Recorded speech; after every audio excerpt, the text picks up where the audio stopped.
حضور پاک صلی اللہ علیہ وآلہ وسلم ارشاد فرماتے ہیں، لوگوں کو کیا ہو گیا ہے کہ وہ نماز پڑھتے ہیں لیکن اچھی طرح وضو نہیں کرتے۔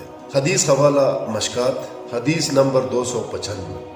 اس حدیث میں حضور پاک صلی اللہ علیہ وآلہ وسلم نے وضو کی اہمیت اور اس میں کوتاہی پر سخت تنبیہ فرمائی ہے۔ نماز دین کا ستون ہے، مگر نماز کی صحت وضو پر موقوف ہے میرے بھائی۔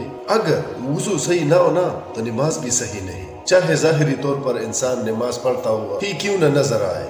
مثال کے طور پہ بعض لوگ بہت جلدی وضو کرتے ہیں، ایڑی اکثر خشک رہ جاتی ہے، ہاتھ یا کہنی اچھی طرح نہیں دھوتے، یا کلی اور ناک میں پانی اچھی طرح نہیں پہنچاتے، اور پھر نماز کے لیے کھڑے ہو جاتے ہیں اور نماز پڑھنا شروع کر دیتے ہیں۔ حالانکہ ایسا وضو نبی کریم صلی اللہ علیہ وآلہ وسلم کے سنت کے مطابق نہیں ہے۔ اسی طرح مثال کے طور پر اگر کوئی بندہ وضو کو صرف ایک عمل سمجھے، ایک رسم سمجھے نا، اور اطمینان، توجہ اور سنت کے مطابق وضو نہ کرے تو اس کے نماز کا نور اور اثر کم ہو جاتا ہے میرے بھائی، کیونکہ بنیاد ہی کمزور ہوتی ہے۔